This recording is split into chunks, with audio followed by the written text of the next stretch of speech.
Welcome back नाज़रीन to another episode of our Kumrat valley and Jahaz Banda series. अभी तक आप पिछली एपिसोड्स में देख चुके हैं कुमराट वैली कैसे हम गए, वहाँ पे काला चश्मा हमने पॉइंट विज़िट किया, वहाँ की आबशार देखी। उसके बाद आ गया मैं जहाज़ बांडा, यहाँ पे मैंने एक नाइट स्टे की और फिर मैं गया कटोरा लेक, वो भी आपने देख लिया है। आखिरी जगह आपको आज मैंने जो दिखानी है वो मेरी सबसे फेवरेट है, दैट इज़ कुंड बांडा। तो जल्दी से इसको पैक करते हैं और चलते हैं कुंड बांडा की तरफ। तो जनाब जल्दी मैंने अपना टेंट फोल्ड किया और एक कप चाय पीने के लिए बैठ गया। ये है ताजदीन, जिन्होंने आज से कई साल पहले सबसे पहला जहाज बांडा में हट बनाया और लोगों को इस पॉइंट की तरफ अट्रैक्ट करना स्टार्ट किया। चाय पीने के बाद अपने बैग उठाए और निकल पड़ा मैं कुंड बांडा की तरफ। वज़न बहुत ज़्यादा है और कुंड बांडा का जो रास्ता है वो काफ़ी स्टीप है, तो बहुत एहतियात से हमने यहाँ पे कदम लेके चलना होता है। याद है एपिसोड 2 में मैंने आपको बताया था कि मैं जहाज बांडा में पानी की दूसरी साइड पे क्यों कैंपिंग करने जा रहा हूँ? उसकी यही वजह थी कि इस अगले पॉइंट यानी कुंड बांडा पे जो मैं जा रहा हूँ इसकी एक्सेस सिर्फ और सिर्फ इसी साइड से है और बहुत से लोग ये पॉइंट ही मिस कर देते हैं और इसको बगैर देखे वापस चले जाते हैं। शाम होने वाली है, यहाँ पे रात गुजारनी है मैंने और उसके बाद सुबह उठ के फिर निकल जाना है वापस हल की तरफ।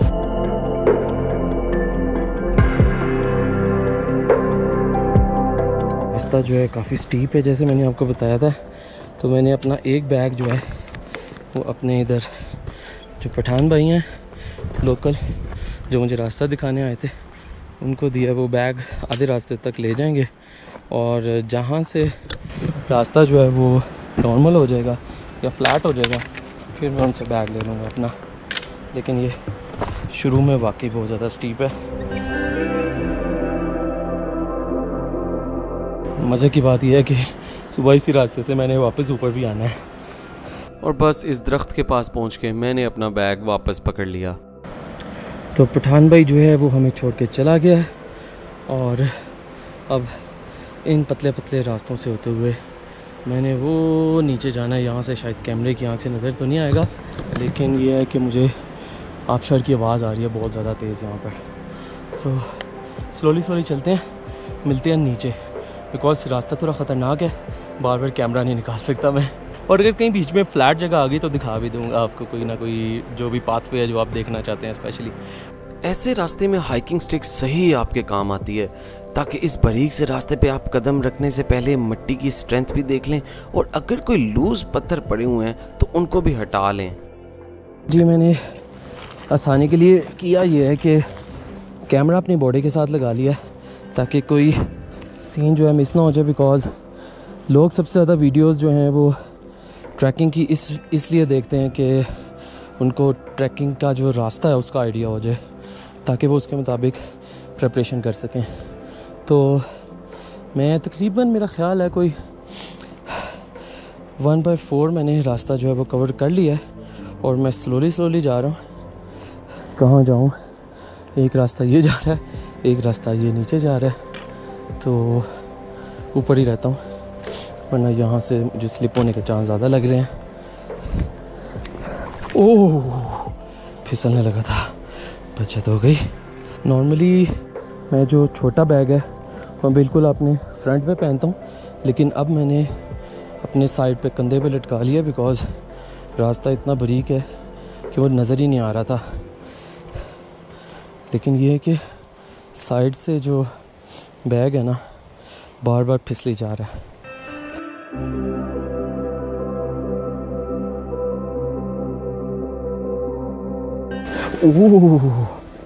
ओह सीन बैड है। जब ज़्यादा स्टीप हो जाए तो आपको जिगजैग चलना चाहिए, इससे आपके पाँव अच्छे जम जाते हैं। आई डोंट नो इस टाइम आपको कैमरे में नज़र आ रहा है या नहीं। That is beautiful blue stream of Kund Banda. अभी चलते हैं नीचे, दिखाता हूँ आपको। थोड़ा सा फिर स्टीप आ गया सीन।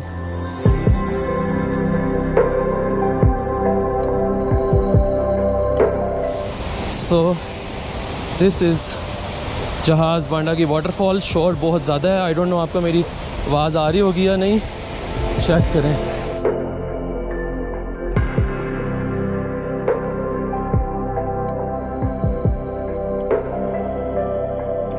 हमने लेकिन यहाँ नहीं जाना, हमने जाना है यहाँ पर। This is Kund Banda, my favourite place in this region. जैसे जैसे मैं नीचे आता जा रहा था मेरा एक्साइटमेंट का लेवल उतना ही ऊपर जा रहा था कि कब मैं इस लश ग्रीन ग्रास पे पहुंचूं और उस ठंडे ब्लू कलर्ड वाटर से अपने आप को रिफ्रेश करूं। अस्सलाम वालेकुम, क्या हाल है? ठीक ठाक। ताज है आपका नाम? हाँ मुझे ताज भाई नहीं बताया था, है जी। आपको ताज मिलेगा। बस ठीक है, ये वाला पेन ही रखता हूँ।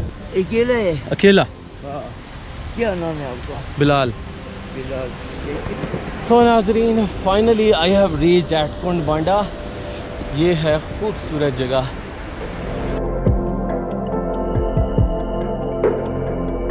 यहाँ पे ये छोटे से हट्स भी बन गए हैं, टेबल भी पड़े हैं, इन्होंने एक कैंप पे लगाया हुआ है विजिटर्स के लिए। और ये है वो खूबसूरत दरिया। ओह माय गॉड, क्या मैं इस सीन को अपने साथ लाहौर नहीं लेके जा सकता? वाह, वो सामने खूबसूरत घोड़े जो हैं वो घास चर रहे हैं।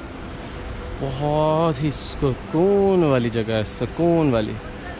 और ये दौड़ते हुए खूबसूरत घोड़े ऐसे लगते हैं जैसे कोई आप फिल्मी सीन देख रहे हो।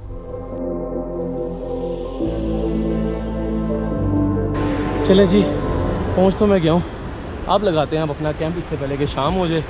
और ये जो है खाने शाने का कुछ देखेंगे, बंदोबस्त इन्होंने यहाँ पे कुछ किया हुआ है। लाइट सा खाना खाएंगे और फिलहाल लगाते हैं अपना कैंप। तो पानी के किनारे पे थोड़ी ऊंची जगह सेलेक्ट की और अपना टेंट सेटअप कर लिया। और ज़रा सोचें कि इस सीन के सामने बैठकर आप चाय पिएं तो कितना मज़ा आए ना।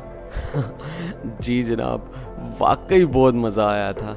चाय का एक एक घूंट लेकर अपने दाएं और बाएं एक नए सीन को देखकर अपने आप को ऐसी फ्रेशनेस मिल रही थी जो वाकई अनबयानेबल है और सिर्फ वहाँ जाकर ही फील की जा सकती है।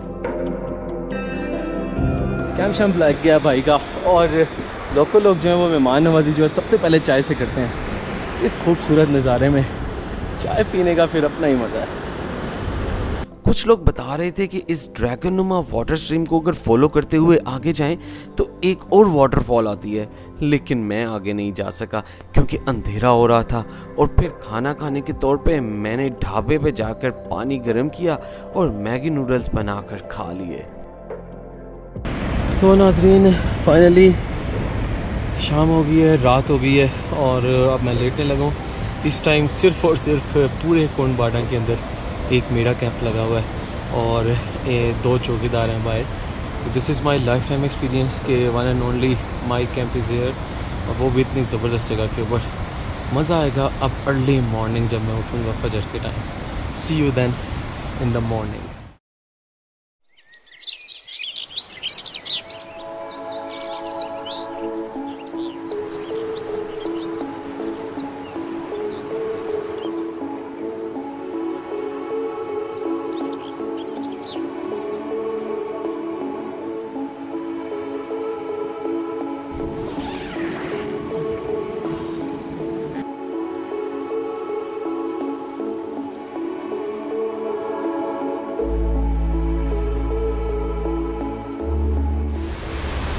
सो गुड मॉर्निंग नाजरीन, कुंड बांडा में ठंडी ठंडी सुबह मॉर्निंग में आपका वेलकम।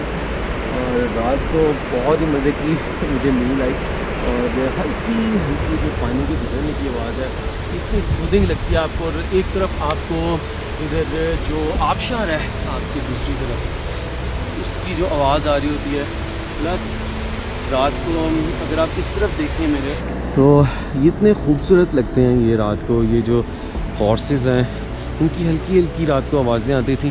ये पानी के उस तरफ हैं, इस तरफ नहीं आते नॉर्मली, लेकिन बहुत ही ज़बरदस्त सीन था। मेरा नहीं ख्याल इससे ज़्यादा खूबसूरत और इससे ज़्यादा सुकून दे कैंपिंग की कोई जगह और होगी पाकिस्तान में।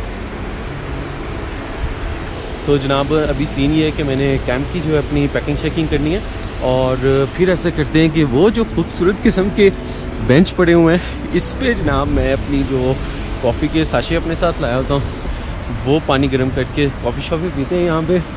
फिर आपको चलाने का ज़रा ज़्यादा मज़ा आता है। मुझे एक प्रॉमिस आपने करना है, मुझे पता है ये वीडियो देखने के बाद आपने ज़रूर आना है यहाँ पे। प्रॉमिस ये है कि आपने एक रैपर या एक गंद भी जो है वो इस जगह पे नहीं फैलाना। ये दो चौकीदार हैं जो यहाँ पे स्टे कर रहे होते हैं और वो हर तरह की सफाई का यहाँ पे ख्याल रखते हैं। तो आपने भी रिस्पॉन्सिबल सिटीज़न होते हुए यहाँ पे बिल्कुल भी गंद नहीं मचाना और इस जगह को बिल्कुल ऐसे ही खूबसूरत रहने देना जिस तरह ये यहाँ पर है। तो ये बेंच जो है इस टाइम ये मेरा इंतज़ार कर रहे हैं। मैं अंदर चलता हूँ ढाबे पे और पानी शानी गर्म करके फिर पीते हैं कॉफ़ी। लोकल्स यहाँ के बहुत हेल्पफुल हैं, स्पेशली जो चौकीदार हैं यहाँ पे खान साहब। मेरा तो ख्याल है वो जो पॉइंट है ना वहाँ पे जाके बैठते हैं। और वो पुल भी बना हुआ है, वैसे थोड़ा सा ख़तरनाक है।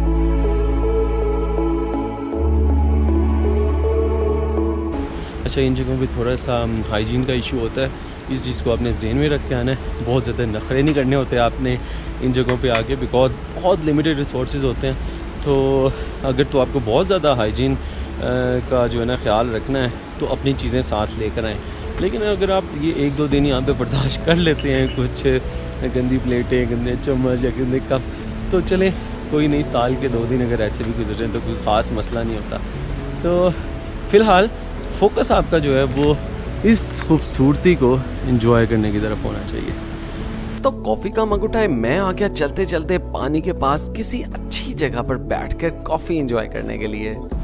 अगर इस बेंच पे बैठ के पिया जाए तो कमाल नहीं हो जाएगा। या मेरे पास फिर ये बेंच है, चलिए पहले इस पे बीट लेते हैं। तो अब ज़रा यहाँ पे बैठ के जो आपको चिढ़ाने का मज़ा है ना, इसका भी एक अपना ही मज़ा है। ये आपके भाई का कैंप लगा हुआ है यहाँ पर। यहाँ से मैं वॉक करता हुआ इस पॉइंट के ऊपर आया हूँ इस वक्त। तो अब मेरा दिल चाह रहा है कि हाफ़ कॉफ़ी का कप जो है वो मैंने यहाँ पी लिया। अब इस पुल के ऊपर भी जाके बैठ के कुछ कॉफ़ी के जो है ना सिप यहाँ पे भी इंजॉय किए जाएँ।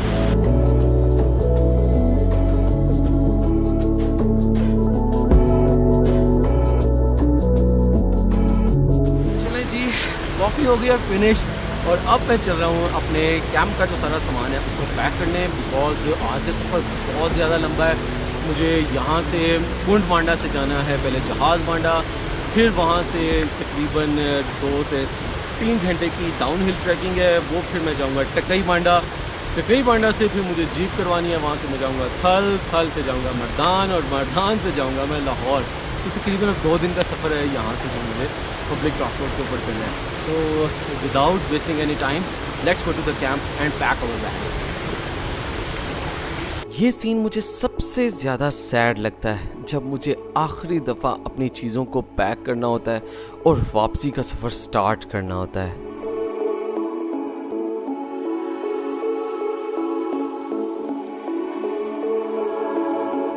लो जी, बैग शैक हो गए हैं पैक और फाइनल चीज़ अब रह गई अपना camp.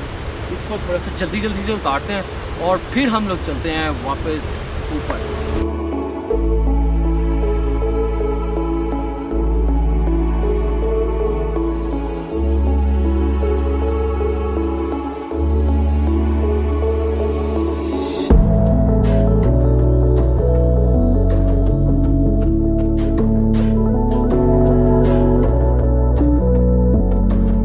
Ji finally goodbye to over waterfall as well. बहुत ही ठाठे मारता हुआ पानी है और बहुत ज़्यादा शोर है। और ये है ऊपर से नज़ारा हमारे कुंड बांडा का, जिसको भी हम फाइनली बाय बाय करने लगे हैं। और अब मैंने जाना है वो ऊपर पहाड़ की चोटी पर चढ़ते हुए वापस जहाज़ बांडा की तरफ। So let's go. तो ये तो थी मेरी फेवरेट कैंपिंग साइट कुंड बांडा। अगली लास्ट एपिसोड में मैं शेयर करूंगा यहाँ से वापसी का सफर और थल बाजार का food vlog. See you then.